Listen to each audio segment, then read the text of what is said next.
Alô, futuras e futuros cadetes, tudo bem com vocês? Espero que sim, espero que estejam bem. Olha só, chegamos na nossa aula 4, que é uma aula de revisão, na verdade. Aula 5, né? Tá, aula 4 que é aula 5, desculpem. É a aula de revisão para a avaliação 2 do primeiro trimestre. A primeira avaliação de vocês foi a do nivelamento e agora nós teremos a segunda avaliação dentro dos itinerários, né? Para quem está estudando Camil, os nossos dois primeiros assuntos foram industrialização, aí é bem amplo, né? Porque é mundo e Brasil, e aspectos da agropecuária, também mundo e Brasil.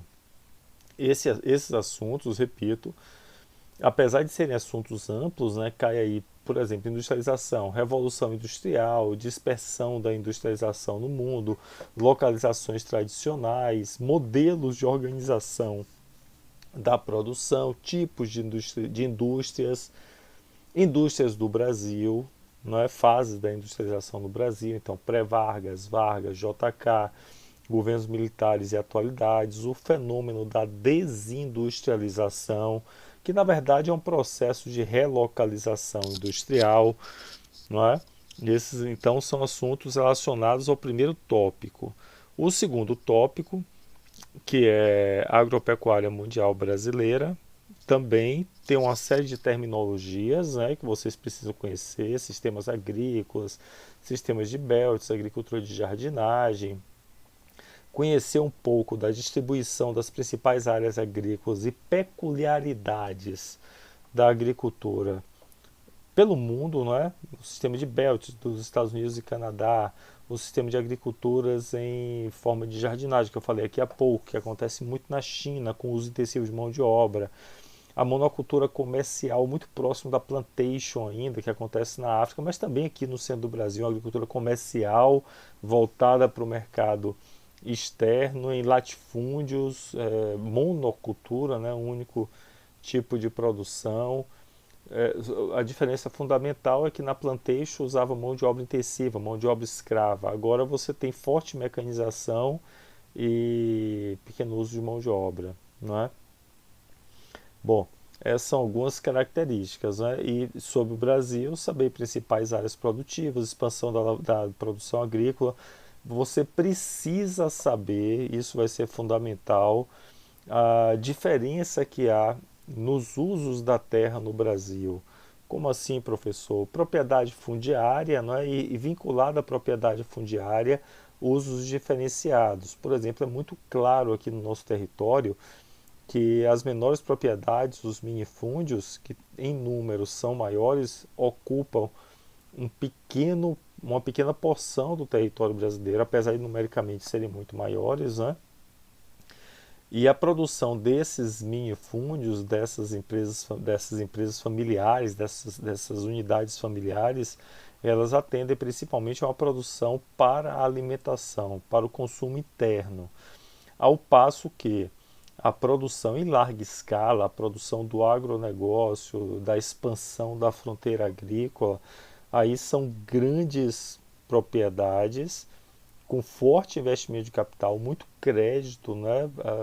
Muitas vezes com empresas que têm capital inclusive externo, que investem aqui e que produzem os commodities agrícolas, aqueles produtos que vão ser vendidos para o mercado internacional.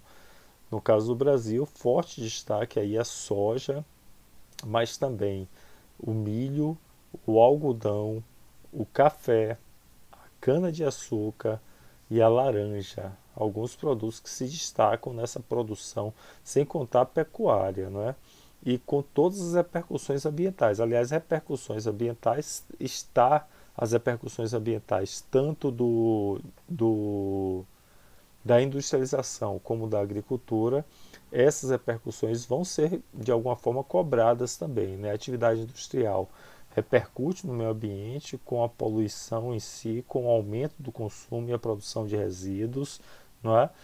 E a produção agropecuária também repercute ambientalmente, expansão sobre a vegetação primitiva, homogeneização de fauna e flora, não é? Uma outra questão que é do ponto de vista socioambiental também está relacionado, né? O aumento da produtividade agrícola com forte investimento de tecnologia não repercute necessariamente no fim da fome.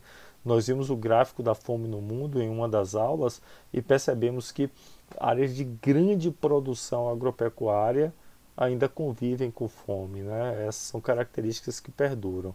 Quando a gente fala de modernização da agricultura, vale muito a pena chamar atenção para o que se convencionou chamar de Revolução Verde. Surge primeiro nos países desenvolvidos, é um implemento de forte investimento de tecnologia na atividade campesina, na atividade agrária, né? Da agropecuária, fazendo aumentar muito a produtividade, seja com a mecanização, seja mesmo com os insumos agrícolas, né, fertilizantes, herbicidas, pesticidas, e dessa forma você aumentou muito a produtividade, injetou tecnologia na produção da agropecuária, aumentou muito a produtividade. Isso aconteceu aqui no Brasil a partir da década de 70, e nesses 30 anos, de 70 até o final do século 20, se nós considerarmos até agora 50 anos, você teve uma forte expansão dessa agricultura comercial, moderna, tecnicizada, em grandes propriedades, pela região central do território brasileiro, começando ali no norte do Paraná, oeste de São Paulo, o Triângulo Mineiro e subindo por todos os estados do Centro-Oeste, hoje tocando na franja amazônica, onde é chamado Arco do Desmatamento, e uma das regiões de principal expansão hoje, o que a Embrapa chama de Matopiba, Maranhão, Tocantins, Piauí e Bahia. Esses estados estão ali no limite entre o Cerrado e a Caatinga, ainda com a condição de pluviosidade adequada, de chuvas adequadas, e representam essa região, representa essa região a área de expansão, o fronte da agricultura comercial no território brasileiro, né? Resultado daquela Revolução Verde que veio lá de trás.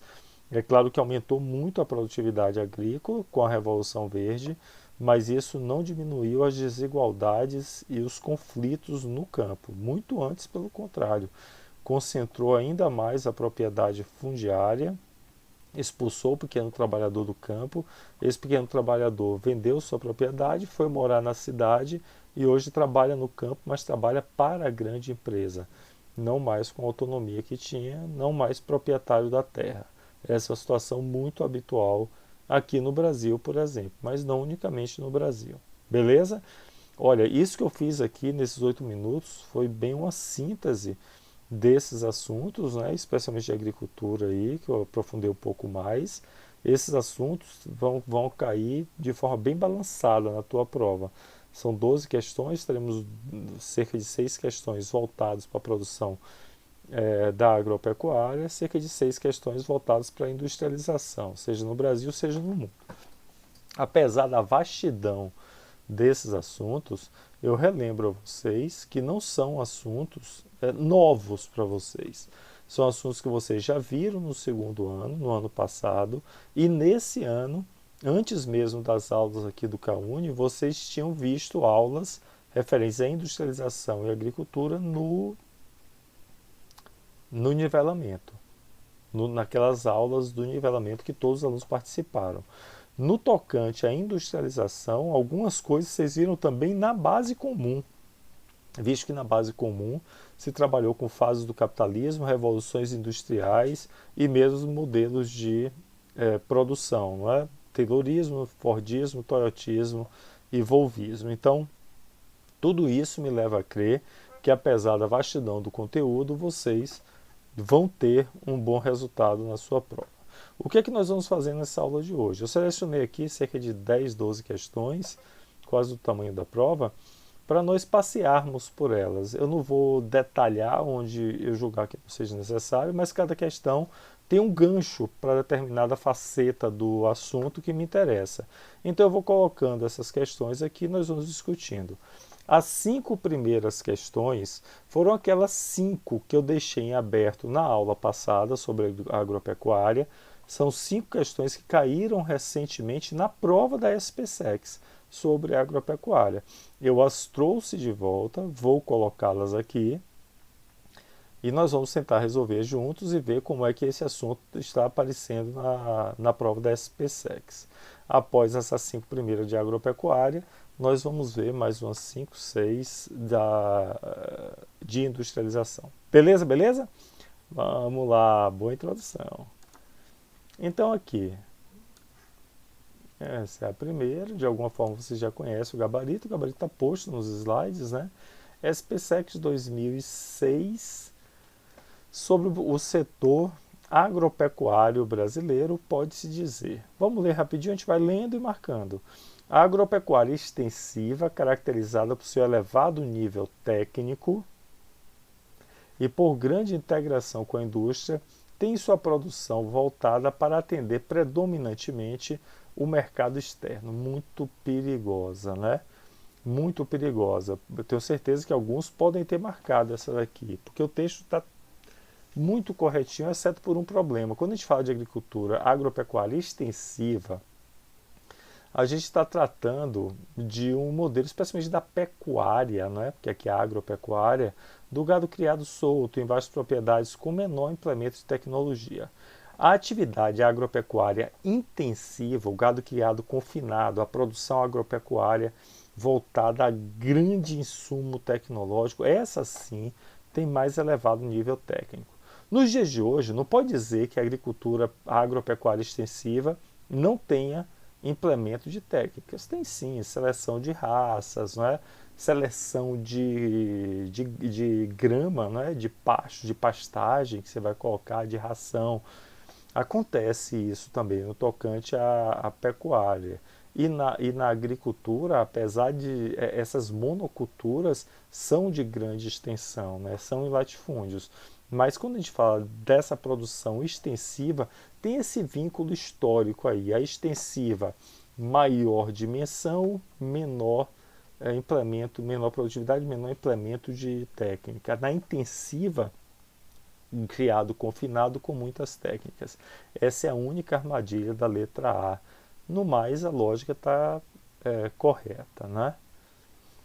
E também aqui com grande integração com a indústria, mais vinculada à intensiva realmente. Letra B. No Brasil, a agricultura familiar revela grande importância social e econômica para o país, haja vista que é responsável pela maior parte das culturas da alimentação básica. Beleza, beleza, já vou até botar o gabarito aqui. Porque nós falamos sobre isso agora há pouco. Eu falei sobre isso agora há pouco no resumo que fiz. É exatamente a letra B. Vamos ver as outras? De modo geral, as propriedades rurais cujas culturas são voltadas para a exportação apresentam, a despeito do bom desempenho do país no setor agrícola, baixo investimento em técnicas e capitais. Muito ao contrário, não é? Grande investimento de capitais e técnicas. Percebam vocês que é uma pequena contradição aqui entre A e C, não é? Porque as produções, produção rural com culturas para exportação muitas vezes trabalha em produção extensiva também. Mas ambas possuem outros erros, né? Esse daqui falando do baixo investimento em técnica e capitais, não mesmo. A pequena propriedade é responsável por grande parte das culturas de exportação. E está errado. Essa D é exatamente o inverso da verdadeira, que é a letra B, de bola.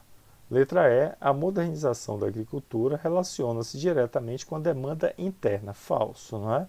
Relaciona-se com a produção comercial, com forte creditação e voltada ao mercado externo. Ainda que, naturalmente, você impacte na produção como um todo. Então, vai ter repercussões de implemento de técnicas na produção para o consumo interno. Mas dizer que a modernização relaciona-se diretamente com a demanda interna, isso está errado. Letra B, então, boa questão, viu? 2007, ano... Opa, eita, desculpem, já botei o gabarito. 2007, sobre a agropecuária brasileira e seu papel na organização do espaço geográfico nacional nas últimas décadas, é correto afirmar. O abastecimento de grãos da população brasileira está tornando-se cada vez mais dependente das importações. Não, né, gente? O Brasil importa muito pouco alimento. O Brasil importa muito mais produtos manufaturados, né? Apesar de nós também exportarmos produtos manufaturados, somos os maiores parques industriais brasileiros, mas no tocante aos alimentos, nós importamos o trigo ainda, né? Mas somos grandes exportadores de alimentos, então a letra A está completamente equivocada. As demais estão corretas, então fica bem simples, né? A industrialização da agricultura e a formação do complexo agroindustrial brasileiro fez o arrendamento e a parceria as principais relações de trabalho no espaço agrário, não é? Ele está pedindo para marcar as corretas. Acentuou-se a redução das áreas destinadas aos cultivos de exportação, tendo em vista o aumento anual da produtividade. Foi o que nós falamos. A crescente utilização de maquinário tem reduzido as oportunidades de emprego. Falei sobre isso, o campo fica esvaziado. Não é? Por quê? Porque é muito mecanizado. A indústria subordina-se gradativamente à agricultura a tal ponto que a localização das agroindústrias passa a ser definida pela distribuição dos cultivos agrícolas no país. Nessa perspectiva aqui, sim. Não é? Nessa perspectiva da agroindústria você tem essa relação. É uma relação, eu não diria que é de subordinação, não. Achei perigosa, mas a banca considerou. Eu diria que é uma relação complementar, não é? Mas o texto está correto, a banca considerou gabarito letra A. A seguinte, eu quero deixar o nome do colégio aqui, mas não queria. Deixa eu botar aqui dessa vez. Pronto, beleza. 2012, bem pertinho, né? Bem pertinho, 10 anos, quase. Sobre a agricultura familiar no Brasil. Oi, oi, oi, oi, oi. Pequena propriedade, maior uso de mão de obra, atende ao mercado interno. São essas afirmações que você vai procurar. Bacana isso. Deixa eu dar uma dica para vocês, para a prova de vocês da SPSEX. Quando vocês forem fazer, leiam o enunciado e antes de partir para a questão, arruma na tua cabeça quais são as ideias que você já tem, muito rapidamente, como eu fiz aqui agora, né? Sobre esse assunto, o que é que você sabe? Bacana isso. Por falta de acesso a créditos rurais, não participa das cadeias agroindustriais. Não. De fato, ele recebe menos crédito do que a grande empresa. Fato isso. Mas dizer que não participa das cadeias agroindustriais, participa sim, muitas vezes fornecendo a produção para uma empresa que centraliza e distribui para a indústria, né? Isso é muito comum na cadeia leiteira. Os pequenos proprietários de uma região colhem o leite, mandam para a empresa recolhe esse leite, paga ao pequeno proprietário e pasteuriza e industrializa o leite para distribuir na cadeia do terciário. Letra B. É responsável pelo fornecimento de maior parte da alimentação básica dos brasileiros. Boa parte. Por isso, concentra a maior parte da área cultivada em lavouras e pastagens no país. Aí está errado. Apesar de ser responsável pela alimentação básica dos brasileiros, não concentra a maior parte. Letra C. Concentra a maioria do pessoal ocupado nos estabelecimentos rurais. Simples e correto. Letra C. Gabarito. Bem simplesinho, é isso mesmo. O agronegócio, apesar de ocupar grandes dimensões, tem forte mecanização e ocupa menos mão de obra. Por não ser competitiva frente à agricultura patronal, qual é a diferença? Familiar usa predominantemente mão de obra familiar. O nome está dizendo patronal de patrão, contratado. Não participa da produção de gêneros para exportação. A negação peremptória dessa forma sempre causa riscos. Dizer que não participa é exagero. Você tem uma produção de fruticultura, por exemplo, no sul do Brasil, que são pequenos proprietários, mais uma vez, que distribuem para uma empresa que concentra, seleciona, paga o pequeno proprietário e exporta. E distribui também para o território nacional, né? Embora os membros da família participem da produção, a maior parte da mão de obra é contratada e quem comanda a produção não trabalha diretamente com a terra. Não é verdade. A lógica da mão de obra familiar induz uma participação mais intensa, ainda que não seja proibida a contratação, não. Mas a contratação acontece de forma esporádica, normalmente em períodos de safra. A 18, eu vou ter que caminhar um pouquinho mais rápido, tá bem? Para nós chegarmos à indústria. Os produtos da agricultura ocupam posição estratégica na inserção do Brasil na economia globalizada. Atualmente, o Brasil é uma grande potência agrícola e figura entre os maiores exportadores mundiais de uma série de commodities agrícolas. Você já sabe o que é commodities, né?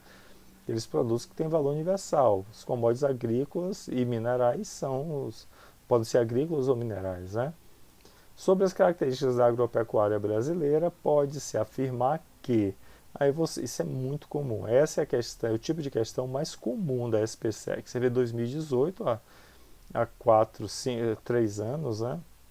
Tá aqui. O gabarito é a letra D. 1, 4 e 5 estão corretos. Então eu vou procurar me concentrar nas que estão falsas e entender por que estão falsas. 1, 4, 5 não. 2, 4, 5. A 1 está falsa.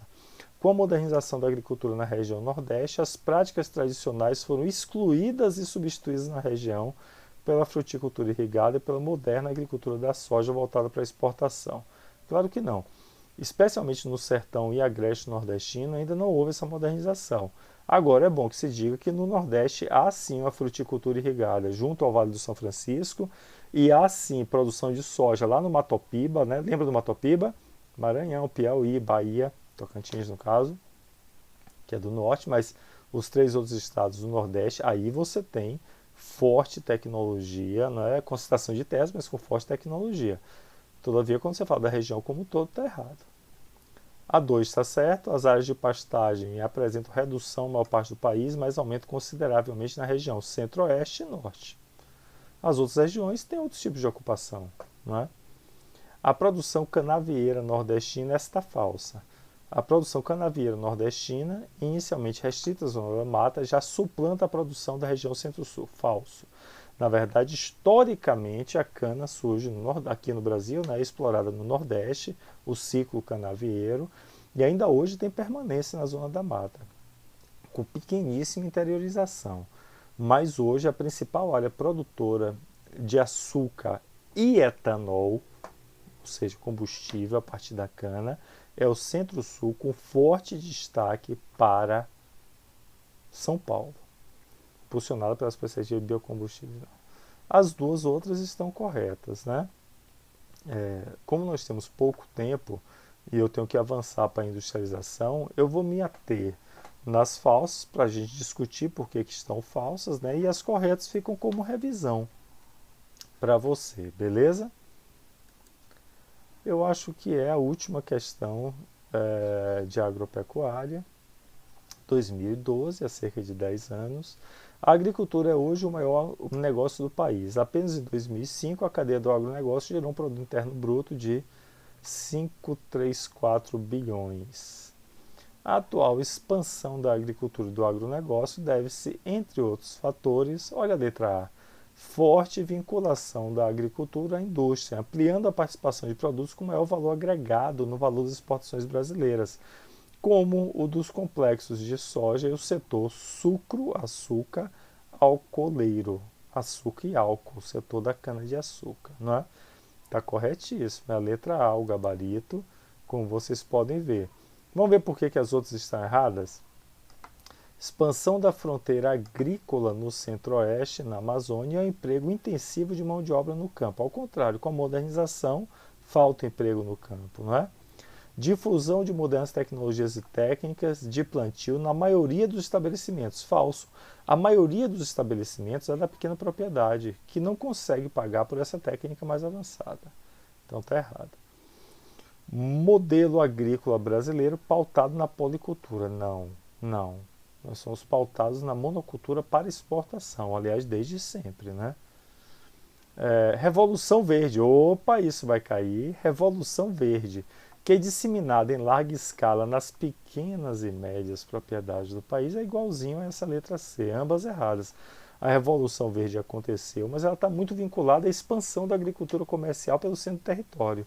Tanto assim que os ambientalistas falam que a gente precisa viver agora uma Revolução Verde, verde, efetivamente, não é? Porque essa Revolução Verde aumentou a produtividade, mas não teve essa pegada ambiental. Vamos fazer nesses 5 minutos algumas questões sobre indústrias. Vamos lá? Essas de indústria já estão com o gabarito. Eita, não tenho onde colocar aqui. Vamos lá. Do Enem essa, né? Transformações econômicas mundiais ocorridas nas últimas décadas. Opa, atualidade. Então, sobretudo no pós-Segunda Guerra Mundial. Vamos lá, pós-Segunda Guerra, 45, segunda metade do século XX, eu estou considerando aí. São fundamentais para entendermos dinâmicas de poder estabelecidas pelo grande capital. Na verdade, após a Segunda Guerra se consolida o capitalismo financeiro na segunda fase da revolução, na segunda revolução industrial. A terceira revolução industrial acontece nesse contexto e uma grande expansão da produção mundial pelas grandes corporações transnacionais, especialmente após a década de 70, com o toyotismo e a globalização. A atual economia global é resultado de um processo longo de estabelecimento do poder entre as nações a partir das subsequentes etapas. Marque, de acordo com a origem do sistema capitalista, a sua respectiva evolução. Olha que bacaninha essa questão. Você vai ter que identificar nas proposições qual é a que traz a sequência correta dos eventos dentro da evolução do capitalismo. Está aqui. Está marcado, claro, né? Primeiro, as grandes navegações, colonialismo, estruturação da DIT, Divisão Internacional do Trabalho, aquela DIT colonial lá atrás. As revoluções industriais capitalistas, faltou o S aqui, por isso está marcado. Beleza? Revoluções industriais, muda a DIT, passa para a DIT clássica. Consolidação do capitalismo mundial. Por que se consolida? Lembra que eu falei para vocês? Alguns autores consideram que o capitalismo de verdade só surge com o capitalismo industrial. Aquela fase anterior, de 3 séculos do capitalismo comercial, é chamado por alguns de protocapitalismo. E, por fim, a globalização e mundialização do sistema. Que questãozinha interessante, viu? Muito boa. Caminhando para o nosso final, algumas questões bem rapidinhas. Observe a charge, né? O cara falando para o amigo. Vou me aposentar amanhã e sabe o que eu vou fazer? Vou andar até o fim da linha de montagem e descobrir o que estou fazendo há 30 anos. Aqui está falando de um trabalhador fordista, alienado, que chega, faz o mesmo trabalhozinho, fica botando esse pino todos os dias, sem nem saber o que é que ele está produzindo efetivamente. A chave identifica um modelo de produção cuja forma de organização fabril se baseava na exploração do trabalho repetitivo. É o trabalhador alienado, bem diferente do trabalhador volvista atual, né, das fábricas mais modernas, mas também diferente do trabalhador toyotista, que é um trabalhador mais qualificado. Aqui tem a utilização de empregos mais qualificados, né? Esse último aqui, incentiva a criatividade, está mais ligado ao volvismo. Adoção. Os outros dois não têm relação. Outra. Em relação ao processo de evolução do capitalismo e superada a indeterminação provocada pela Segunda Guerra Mundial, a economia do mundo voltou a crescer em ritmo acelerado. Nesse cenário de propriedades, empresas dos países industrializados passaram a exercer maior relação de poder sobre os países não industrializados. Se configurou uma DIT, Divisão Internacional do Trabalho, pós-guerra, ou a nova DIT, não é? A nova DIT está ligada à expansão da produção, ao toyotismo e depois o que a gente vai chamar de globalização, que nós vamos estudar ainda. A partir das informações apresentadas, identifique a única proposição verdadeira referente às transmultinacionais. Esses dois termos aparecem muitas vezes como sinônimo. Tem uma pequena diferença, né? A ideia de multinacional é uma empresa que pertence a múltiplas nações. Transnacionais tem a ver com ação. Por isso que eu, pessoalmente, prefiro usar o termo transnacionais. São grandes corporações transnacionais, de ação transnacional. Letra A. São grandes corporações capitalistas que passaram a concentrar capital e produção em vários setores, as quais passaram, sobretudo após a Segunda Guerra Mundial, a expandir sua influência além do território de onde se originaram, sobretudo, não unicamente. Já haviam ação de transnacionais no final do século XIX, mas ganhou muita repercussão com a modernização tecnológica do pós-Segunda Guerra. Caminhando para o final, leia o fragmento do texto a seguir. Apesar de diversas culturas e épocas apresentarem indícios das ideias liberais, está errado, não tem mais aqui, né? Essa corrente teórica definitivamente ganhou expressão moderna com os escritos de Adam Smith, século XVIII. Seu principal conceito inclui individualismo, liberdade, propriedade privada, autorregulação, livre mercado. Está falando do liberalismo econômico, muito ligado à primeira revolução industrial. Isso aí são modelos de organização política vinculadas à produção industrial, né? Por isso que eu coloquei aqui. A partir da década de 70, olha outro importante, porque o nosso atual está vinculado à expansão da produção, né? Isso pode cair na tua prova, sim. Passou a significar a doutrina econômica que defende até os dias atuais a liberdade de mercado, restrições à intervenção estatal sobre a economia, o chamado Estado mínimo, só devendo esta ocorrer em setores imprescindíveis e ainda assim no grau mínimo. Minarquia. Com base nas informações, marque a única alternativa correta sobre a política econômica. Ah, professor, a política econômica mas está vinculada à produção industrial, ao modelo de produção e expansão da produção. É o neoliberalismo. Eu acho que esse é o último, já para finalizar. A tecnologia possibilitou à indústria flexibilizar a produção. Flexibilização é toyotismo. No contexto da economia do capitalismo atual, produção flexível, toyotista, pós-fordista, tudo isso vale aqui. Tornou-se prática comum no processo produtivo. Marque a única alternativa que apresente corretamente as características. Redução de estoques, né? Toyotismo, usando o método de produção de acordo com a demanda. Dá um nome para isso, just in time. O último também sobre o toyotismo, está falando das características dele. Eu vou ter que parar aqui agora por conta do tempo. Deixa eu ver se tem mais alguma questão. Tem uma última sobre o keynesianismo. Então falamos de 3 políticas econômicas, né? O liberalismo, o keynesianismo, o neoliberalismo. E aqui falamos do fordismo, do toyotismo. Lembra que em relação à indústria vai ser importante também você ficar atento à discussão sobre relocalização industrial, desindustrialização, não é? Revoluções industriais, características das revoluções industriais vinculadas às fases do capitalismo. A prova não vai fugir muito do que nós trabalhamos com as nossas aulas e do que vocês já vêm discutindo há algum tempo, inclusive da bibliografia de cada um de vocês, né? Valeu, galera, boa sorte, joguem duro, tenham uma boa prova, nos encontramos na semana seguinte.